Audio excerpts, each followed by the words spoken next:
Seja bem-vinda, seja bem-vindo ao Mente Aberta Audiobooks. Na nossa leitura inclusiva de hoje, leremos o capítulo 33 do livro Didática Magna de Comênios. Mas antes de começarmos, peço que se inscreva no nosso canal e ative o sininho para receber nossas notificações. Vamos a isso!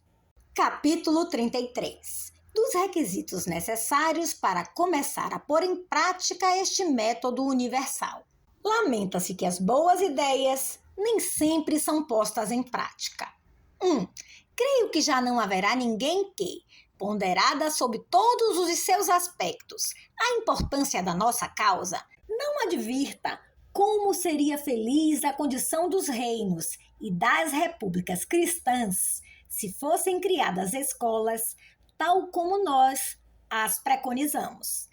Creio dever agora acrescentar o que me parece indispensável para que os meus projetos não continuem apenas projetos, mas possam, de qualquer maneira, tornar-se uma realidade. Não sem razão, com efeito, João Cecílio Freire se admira e se indigna de que, no decurso de tantos séculos, ninguém tenha tido a ousadia de remediar os costumes tão bárbaros dos colégios e das academias. Também por causa das escolas. 2. Desde há mais de 100 anos, espalhou-se uma grande quantidade de lamentação sobre a desordem das escolas e do método, e, sobretudo, nos últimos 30 anos, pensou-se ansiosamente nos remédios. Mas com que proveito? As escolas permaneceram tais quais eram. Se alguém particularmente ou em qualquer escola particular começou a fazer qualquer coisa, pouco adiantou, ou foi acolhido pelas gargalhadas dos ignorantes, ou coberto pela inveja dos malévolos, ou então, privado de auxílios, sucumbiu ao peso dos trabalhos. E assim, até agora, todas as tentativas têm resultado vãs. Importa pôr em movimento uma máquina preparada para se pôr em movimento. 3. É necessário, portanto, procurar e encontrar um processo pelo qual uma máquina tão bem construída, ou ao menos a construir sobre bons fundamentos, seja posta em movimento com a ajuda de Deus. Mas primeiro importa afastar com prudência e fortaleza os obstáculos que até agora lhe têm impedido o movimento e que podem continuar a impedir-lhe se não são afastados. 5 impedimentos à reforma das escolas universais. 1. 4. Podem notar-se os seguintes impedimentos. Por exemplo, primeiro, falta de pessoas conhecedoras do método, as quais, abertas escolas por toda a parte, possam dirigi-las de modo que produzam o sólido fruto por nós desejados. Efetivamente, acerca da nossa porta, já aceite nas escolas. Um homem eminente escreveu nos dizendo que, em muitos lugares, apenas falta uma coisa: pessoas idôneas que a saibam inculcar na juventude.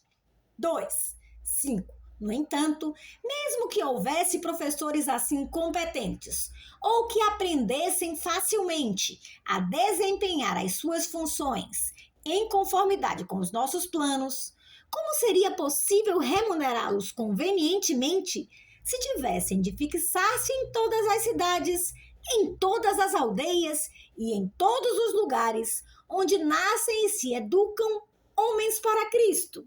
3. 6. E, além disso, com que subsídios poderiam ajudar-se os filhos dos mais pobres a frequentar a escola? 4. 7. Sobretudo, parece serem de temer os pseudo-sábios, cujo coração se compraz na rotina dos velhos hábitos e que olham tudo quanto é novo com um franzir de sobrancelhas e uma pertinaz relutância, e outras coisas parecidas de menor importância, mas facilmente pode encontrar-se remédio para tais dificuldades. 5. Nota bene, aqui está o principal da questão. 8. Uma só coisa é de extraordinária importância, pois se ela falta, pode tornar-se inútil toda uma máquina tão bem construída. Ou, se está presente, pode pô-la toda em movimento. uma provisão suficiente de livros panmetódicos, efetivamente da mesma maneira que, fornecendo material tipográfico, é fácil encontrar quem o possa, saiba e queira utilizar, e quem ofereça qualquer soma para imprimir bons e úteis livros, e quem compre esses livros de preço acessível e de grande utilidade, assim também seria fácil, uma vez preparados os meios necessários para a pandidática, encontrar os autores, os promotores e os diretores de que ela precisa. É necessário um colégio de doutores que coopere na realização da empresa. 9. Portanto, o ponto central de toda esta questão está na preparação de livros panmetódicos.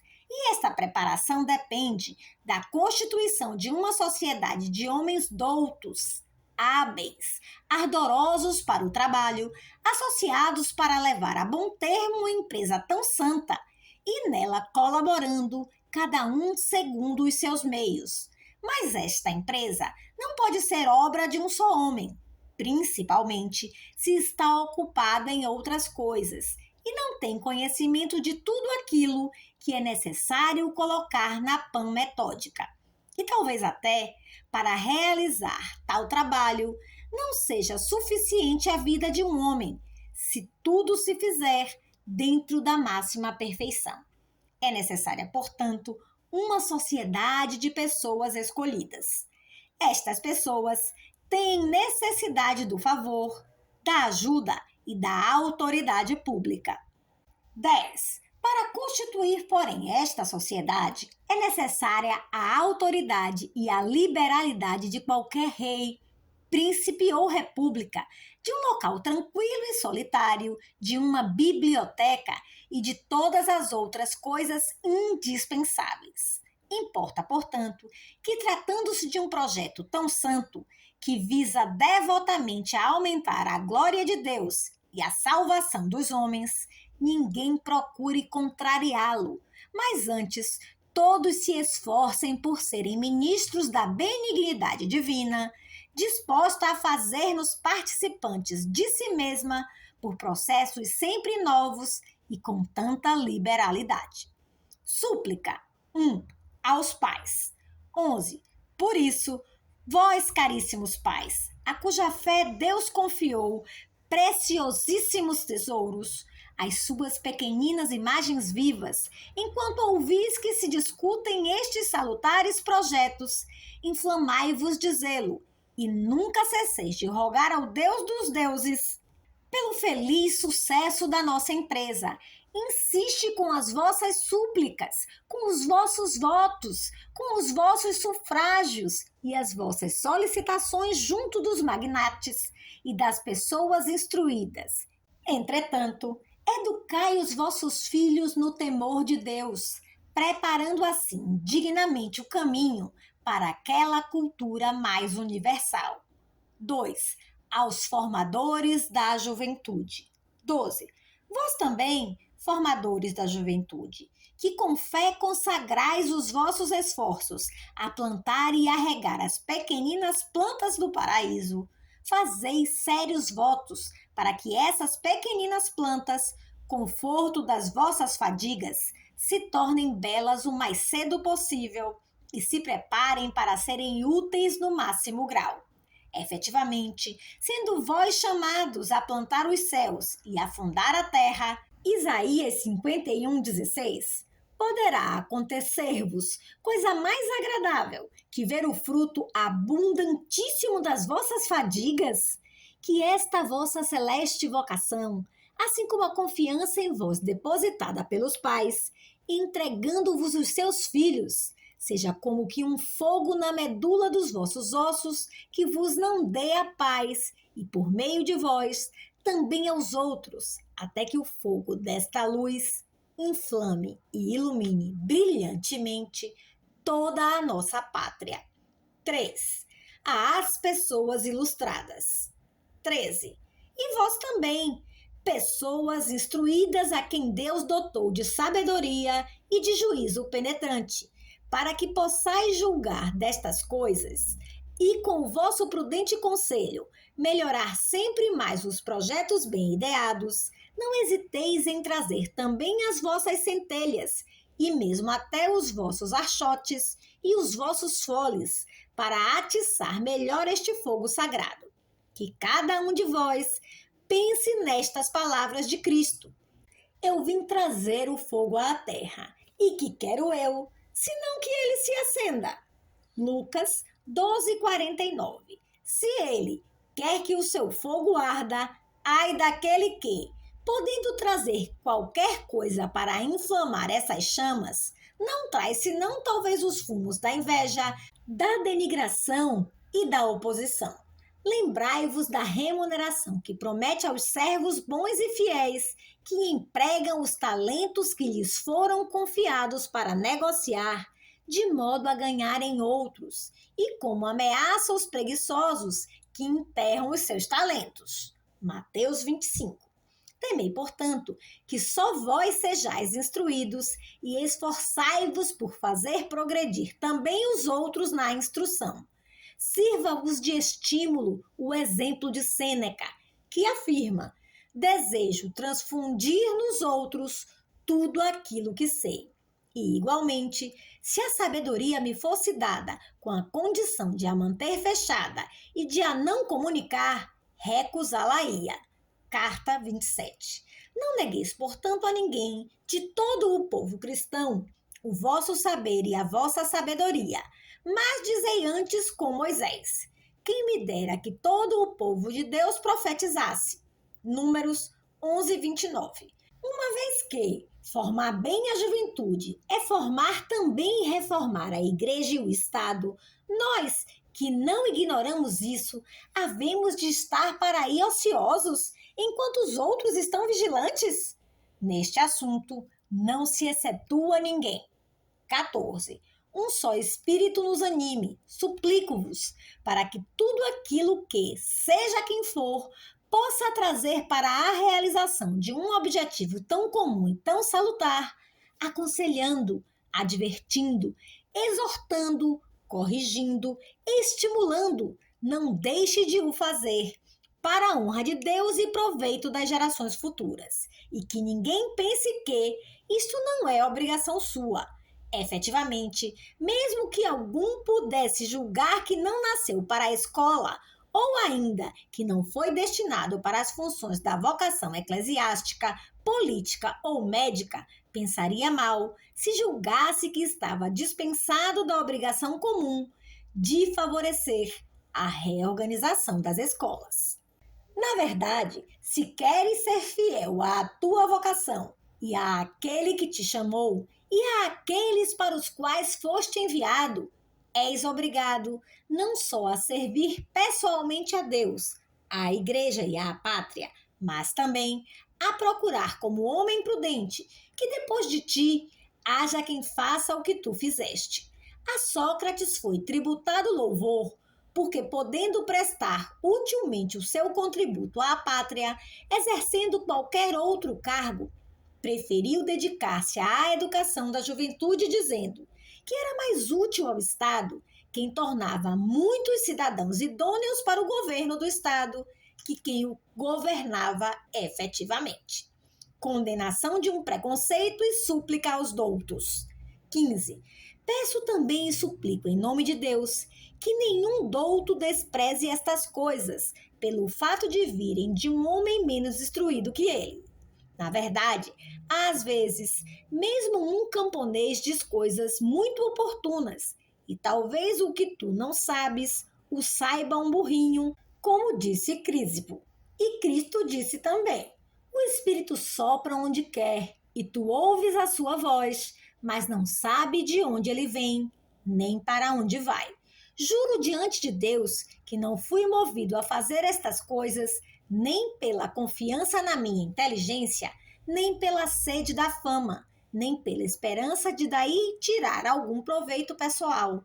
Mas o amor de Deus e o desejo de tornar melhores as coisas dos homens, públicas e particulares, estimula-me de tal maneira que não posso deixar envolto no silêncio aquilo que um oculto instinto me sugere constantemente. Se alguém, portanto, podendo fazer andar para a frente os nossos desejos, os nossos votos, as nossas advertências e os nossos esforços, em vez disso, lhes faz resistência e os combate, saiba que declarará guerra não a nós, mas a Deus, a sua consciência e à natureza humana, que quer que os bens públicos sejam comuns, de direito e de fato. 4. Aos teólogos. 16. Dirijo-me também a vós, ó teólogos, pois facilmente vejo que vós, com a vossa autoridade, podeis fazer muito para promover ou para deter a minha empresa. Se vos agradar mais detê-la, verificar-se-á aquilo que São Bernardo costumava dizer. Cristo não tem inimigos mais nocivos que aqueles que têm à sua volta, nem aqueles que, de entre estes, detêm o primado. Mas nós esperamos coisas melhores e mais condizentes com a vossa dignidade. Deveis pensar que o Senhor confiou a Pedro que apacentasse não só as suas ovelhas, mas também os seus cordeiros, e em primeiro lugar os cordeiros. João 21:15. E a razão disto é que os pastores apacentam mais facilmente as ovelhas que os cordeiros, porque as ovelhas estão já habituadas às pastagens da vida, em virtude da ordem que regula o rebanho e do cajado que regula a disciplina. Se alguém prefere alunos rudes, sem dúvida, trai a própria ignorância. Com efeito, que ourive se não alegra, se da fábrica lhe é fornecido ouro puríssimo? Qual é o sapateiro que não prefere trabalhar com couros e peles bem curtidas? Sejamos, portanto, também nós filhos da luz, prudentes nas nossas empresas e desejemos que as escolas nos forneçam alunos o mais bem formados possível. Súplica contra a inveja. 17. Que a inveja, ó servos do Deus vivo, não entre sequer no coração de um de vós. Sois condutores dos outros para a caridade, a qual não sente rivalidade, não é ambiciosa, não é egoísta, não pensa mal, etc. Não sintais inveja se os outros fazem o que nem sequer vos veio à cabeça. Tomemos antes exemplo uns dos outros, para que, segundo as palavras de São Gregório, todos cheios de fé, possamos conseguir tocar qualquer coisa em honra de Deus, para que encontremos os instrumentos da verdade. 5. Aos governantes. 18. Venho a vós que, em nome de Deus, presidis as coisas humanas, ó dominadores dos povos e governantes, a vós principalmente se dirigem as nossas palavras, porque vós sois os Noés, a quem, para a conservação da semente santa, no meio de tão horrendo dilúvio de confusões mundanas, a divina providência encarregou de construir a arca. Gênesis 6. Vós sois aqueles príncipes que deveis, mais que os outros, concorrer com as vossas ofertas para a construção do santuário, para que os artistas, que o Senhor encheu do seu espírito, a fim de que escogitem coisas engenhosas, não sejam constrangidos a retardar os trabalhos que devem executar. Êxodo 36. Vós sois os Davides e os Salomões, que têm a obrigação de chamar os arquitetos para construir o templo do Senhor e de lhes fornecer com abundância os materiais necessários. Reis 1, 6. Crônicas 1, 29. Vós sois os centuriões que Cristo amará. Vós amardes as suas criancinhas e para elas construirdes sinagogas. Lucas 7:5. Súplica aos mesmos. 19. Peço-vos por Cristo, suplico-vos pela salvação dos nossos filhos. Escutai-me. A coisa é séria, muito séria, pois diz respeito à glória de Deus e à salvação dos povos. Estou convencido da vossa devoção, ó paz da pátria. E, se viesse alguém prometer-vos conselhos sobre o modo de fortificar, com pequena despesa, todas as nossas cidades, sobre o modo de instruir toda a juventude na arte militar, de tornar navegáveis todos os nossos rios e de os encher de mercadorias e de riquezas, ou sobre o modo de conduzir o Estado e os particulares a uma maior prosperidade e segurança, os vossos ouvidos não somente ouviriam esse conselheiro, mas até lhes ficariam gratos por se ter mostrado tão devotamente solícito do vosso bem-estar e do dos vossos concidadãos.